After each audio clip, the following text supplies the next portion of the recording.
नमस्कार, एक बार बहुत स्वागत है आप सभी लोगों का हमारे YouTube चैनल समृद्धि आईएएस में। और अब की बार मेंस पार सीरीज में कैसी चल रही है आप लोगों की तैयारी, और कमेंट करके बताइएगा। कोई दिक्कत तो नहीं है, कोई परेशानी तो नहीं है। देखिए, एग्ज़ाम का प्रेशर तो कुछ बन रहा होगा, हम समझ सकते हैं, क्योंकि और देखिए वो प्रेशर बन रहा है तो पॉजिटिव प्रेशर है, क्योंकि अगर एग्ज़ाम का प्रेशर नहीं बनेगा तो आप बैठेंगे नहीं पढ़ने। यदि आप बैठेंगे नहीं तो फिर आप आंसर राइटिंग कैसे करेंगे। अभी का जो समय, खूब आंसर राइटिंग करिए, खूब करिए, और बहुत ज़्यादा अतिरिक्त पढ़ने की कोशिश मत करिए। जितना पढ़िए या जितना आपने पढ़ा है, अब चीज़ों को रिवीजन करते रहिए और आंसर का जो है वो लेखन करिए। कम से कम एक दिन में जितना लिख पाइए। जैसे बच्चे इस समय हमसे पूछते हैं कि सर कितना आंसर राइटिंग कर लें एक दिन में कि हमारा जो है मेंस पास हो जाएगा। तो ये मत सोचिए, जितना जितना आप कर पाइए, 10 कर पाइए, 20 कर पाइए, करिए। और साथ में करिए नहीं, उसको उसकी गुणवत्ता भी देखिए कि हम जो लिख रहे हैं वो काम की चीज़ें लिख रहे हैं कि नहीं लिख रहे हैं।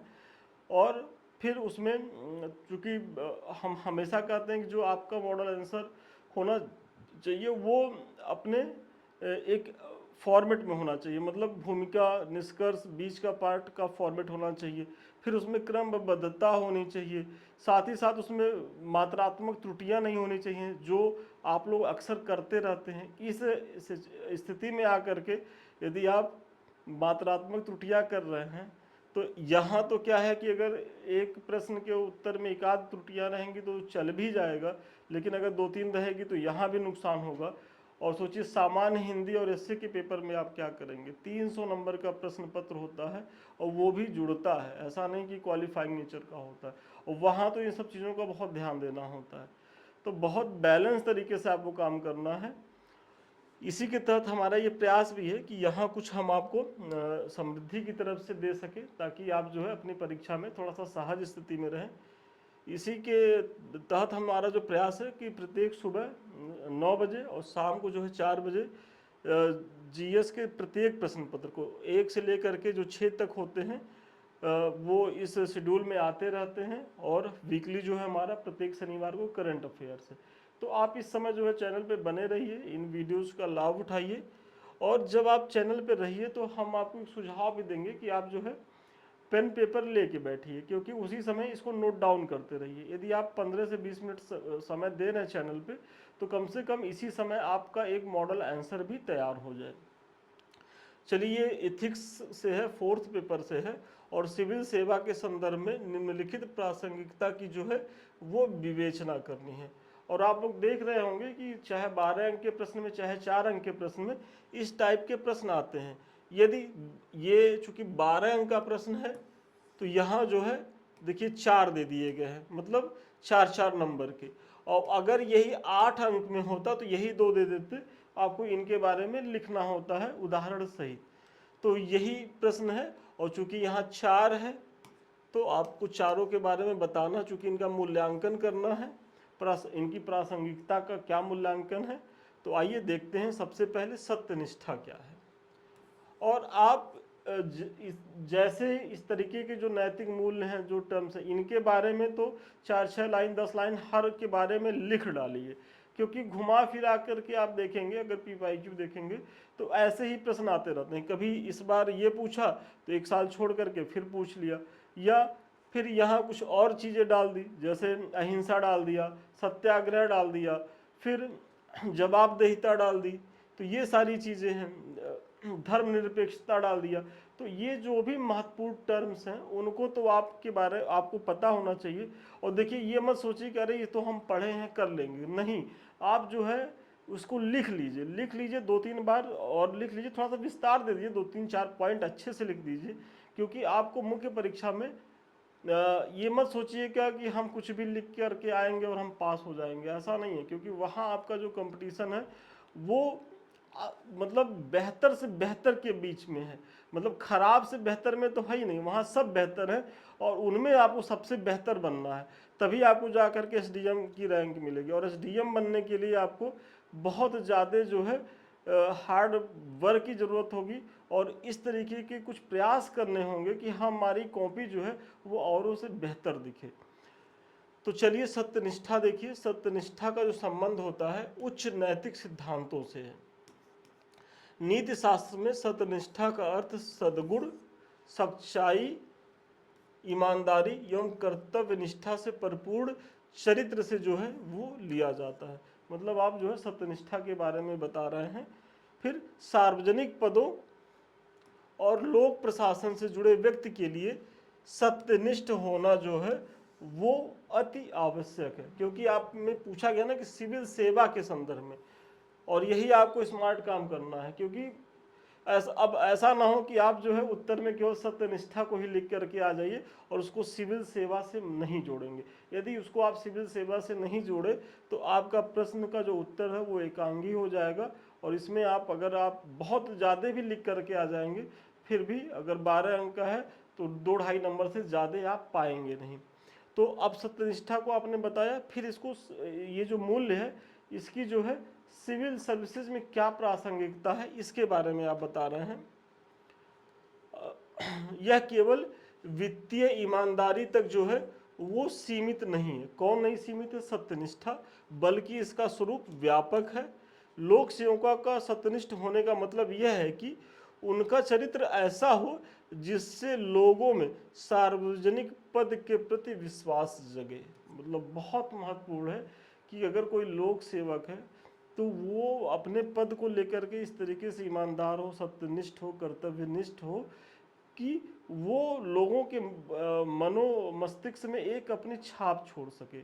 मतलब वो एक भरोसा जगा सके कि अगर हमारी चीज़ें कुछ गड़बड़ है, हम जाएंगे न्याय मांगने तो हमको न्याय मिलेगा। मतलब वही है कि विश्वास बहाली का जो है, और आज के वर्तमान समय में जो सबसे बड़ी समस्या है जनता और प्रशासन के बीच में, वो आपसी विश्वास की कमी का होना है। और इसीलिए देखिए आजकल की सरकारें हैं या जो टॉप क्लास के ब्यूरोक्रेट्स हैं, उनका यही प्रयास होता है कि हम जो है जनता के बीच में ज़्यादा से ज़्यादा रहें और उनकी चीज़ों का त्वरित निदान करें ताकि उनके मन में हमारे प्रति विश्वास जग सके। क्योंकि बताइए हम उन्हीं के सर्वेंट हैं भाई, अगर देखा जाए तो लोक सेवक कौन है? जनता के नौकर हैं। और यदि हम अपने मालिक का अपने प्रति विश्वास नहीं जगा पा रहे हैं तो ये हमारी जो है वो अक्षमता को दिखाता है। तो ये पूरा सत्यनिष्ठा के बारे में आपने बताया कि उसकी वर्तमान में प्रासंगिकता क्या है, तो वो आपने इसकी चर्चा करी। सत्यनिष्ठा द्वारा एक सिविल सेवक उन नैतिक द्वंद्वों विरोधाभासों से निकल पाता है जो उसके कार्यकाल में आते हैं, जैसे लाभ, लोभ एवं स्वार्थ को भी नियंत्रित करके संगठनीय लक्ष्यों की ओर जो है वो प्रेरित करता है। वो एक लोक सेवक को कौन? सत्यनिष्ठा। क्योंकि यदि आप सत्यनिष्ठ रहेंगे तो चूंकि आपका जो पद है, आपके पास बहुत ज़्यादा प्राधिकार है, और प्राधिकार यदि आपके पास है, शक्तियाँ ज़्यादा हैं, तो उसके दुरुपयोग की संभावना भी बनती है। तो ऐसी स्थिति में यदि आप सत्यनिष्ठ रहेंगे तो ये जो लाभ, लोभ, स्वार्थ की जो भावना है वो आपको प्रभावित नहीं कर पाएगी, और आप का जो कर्तव्य है उसके प्रति आप ईमानदार बने रहेंगे। फिर अगला जो है निष्पक्षता। यह प्रशासनिक अभिवृद्धि का की सकारात्मकता से संबंधित मूल्य होते हैं जो प्रशासनिक व्यवहार में निष्पक्ष आचरण को महत्वपूर्ण मानती है। मतलब निष्पक्ष होना कि वही है कि हम जो है ऐसा नहीं है कि किसी जाति, धर्म या ऊंच नीच, अमीर गरीब की को लेकर के हम जो है कोई विभेद करेंगे। हमारे लिए बड़ा से बड़ा व्यक्ति या समाज का सबसे निम्नतम व्यक्ति, अगर दोनों लोगों के बीच डिस्प्यूट है, दोनों लोग हमारे पास आते हैं तो हमारा न्याय जो है वो एकदम बैलेंस होगा। यदि दोषी समाज का बड़ा व्यक्ति है तो उसको दोष मिलेगा, दंड मिलेगा, और यदि गलती समाज के निचले व्यक्ति से हो रही है, जनरली होती नहीं है, तो वहाँ भी उनको उसी प्रकार से जो कानून बनेगा या जो चीज़ें होंगी वो इम्प्लीमेंट की जाएंगी। निष्पक्ष होने का अर्थ है कि सार्वजनिक पदों से संबंधित कोई भी लोक सेवक किसी भी राजनीतिक संगठन के प्रति न तो कोई निष्ठा रखेगा न ही कोई दुराग्रह। मतलब आज के समय में एक बड़ी समस्या ये है ब्यूरोक्रेट्स में जो है वो जो राजनीतिक पार्टियां उनके प्रति अपनी निष्ठा की भावना रखना। इसलिए आप देखते होंगे कि जब जैसे ही सरकारें बदलती हैं तो सबसे ज़्यादा जो है अगर किसी का चरित्र बदलता है तो ये लोक सेवक होते हैं। मतलब नेता तो बेचारे वैसे बदनाम है, ये लोग अपनी निष्ठा मतलब रातों रात ये अपने जो है आका को बदल लेते हैं। मतलब कल जिसके साथ जी हजूर कर रहे थे, रातों रात जो है वो उसे विमुख होकर के नए जो है बास को खुश करने में लग जाते हैं।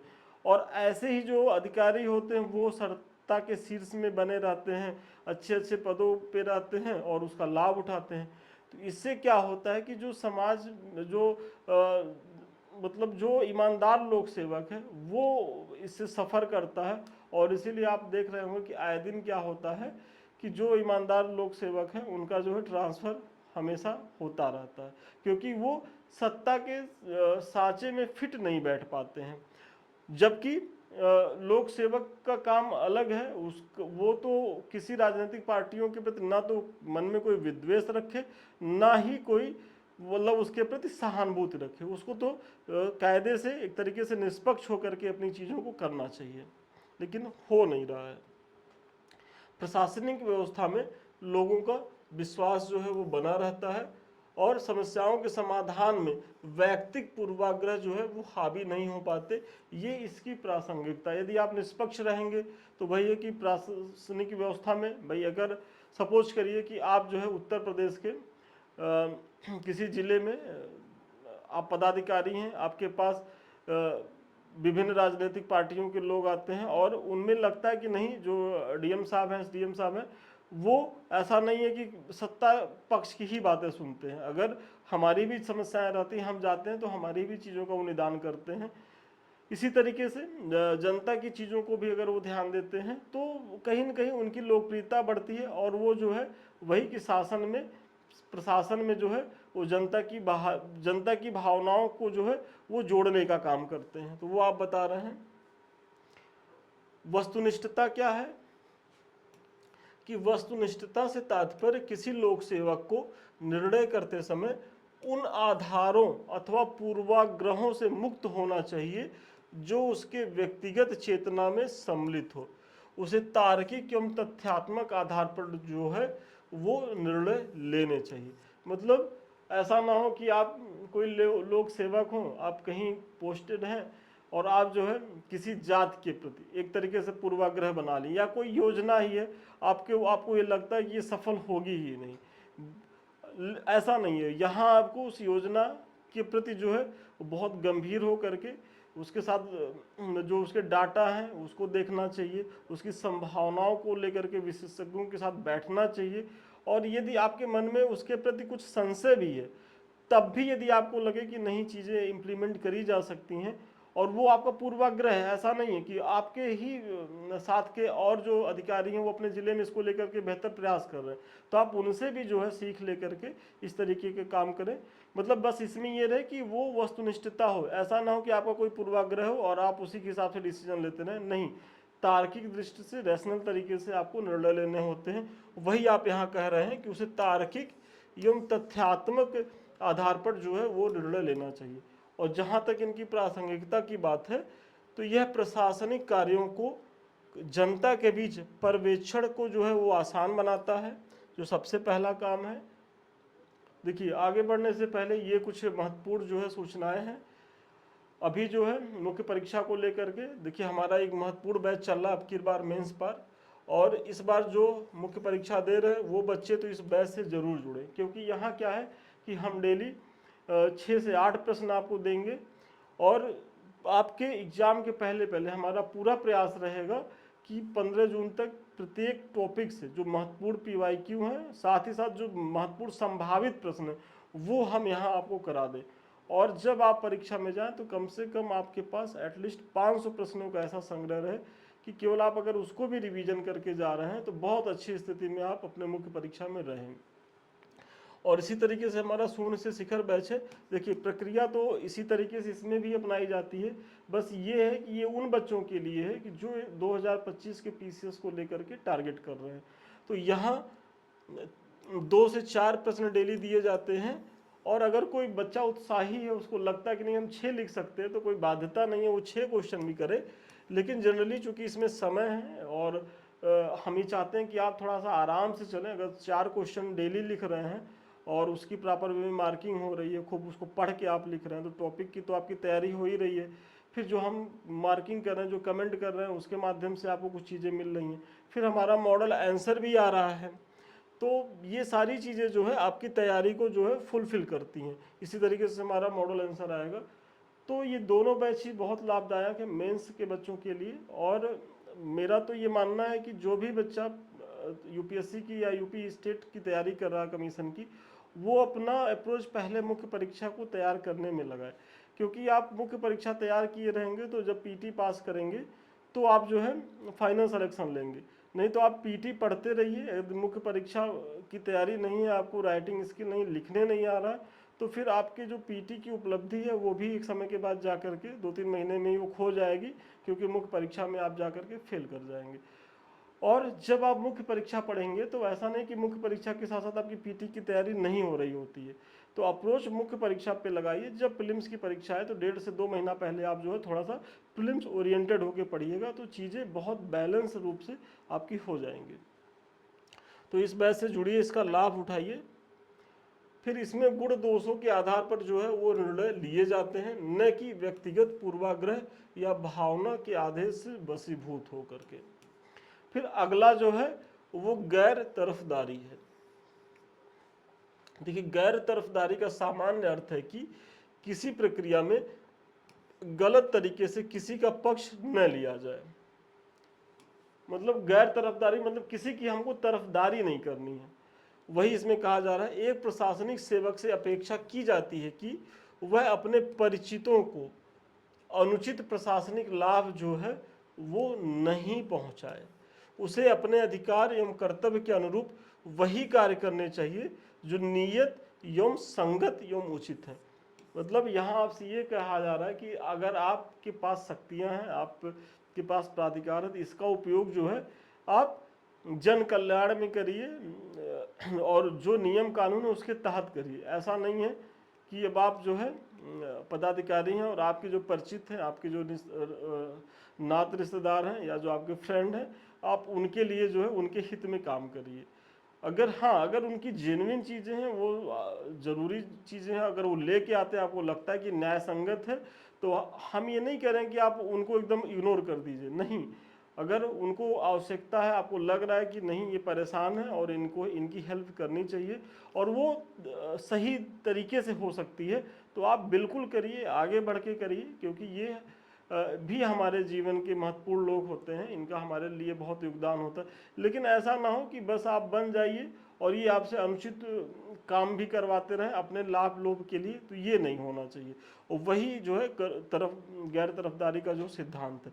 अगर इसकी प्रासंगिकता की बात देखें तो आइए देखिए कि यह लोक सेवा को स्थायित्व जो है प्रदान करता है, सिविल सेवकों को अपने कर्तव्य के प्रति निष्पक्ष एवं तटस्थ बनाए रखता है, फिर शासन प्रशासन में आम जनमानस के विश्वास को भी जो है ये बनाए रखता है। मतलब जो गैर तरफदारी है कि मतलब ये तो लगेगा ना कि जो हमारा जो अधिकारी है, ऐसा नहीं है कि अगर हम सही हैं तो जाएंगे तो हमारी सुनवाई नहीं होगी।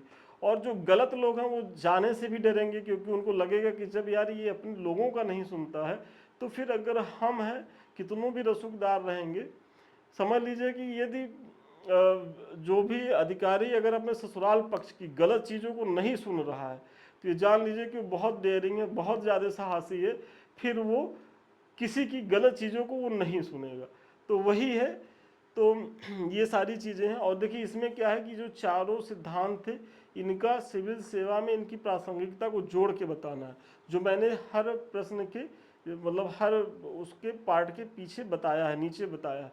और आपको भी ये स्मार्ट काम करना है। अगर आप छोड़ के आएंगे तो अंक नहीं मिलेगा। इसीलिए मैं एक बार फिर से कह रहा हूँ, जब आप मुख्य परीक्षा में बैठिएगा तो देखिए प्रेशर बहुत होता है, मैं मान रहा हूँ कि प्रेशर बहुत होता है, लेकिन उस प्रेशर में भी प्रश्न पत्र को बहुत ध्यान से पढ़िएगा। क्योंकि अगर प्रश्न पत्र को आप बहुत ध्यान से पढ़ लेंगे तब आपके बिखरने की संभावना नहीं रहेगी और प्रश्न की जो डिमांड है वो टू द पॉइंट बने रहते हुए कर पाएंगे। और अगर इतना करके आ रहे हैं तो आप मुख्य परीक्षा में जो है, यदि आपका प्रश्न नहीं छूट रहा है तो आप मुख्य परीक्षा पास कर रहे हैं। ये कुछ हमारे लिंक्स हैं, एक तो टेलीग्राम है, इससे तो आप लोग जरूर जुड़िए। साथ ही हमारा यूट्यूब है समृद्धि IAS का, और ये हमारा सेकंड चैनल है संदीप मिश्रा ऑफिशियल।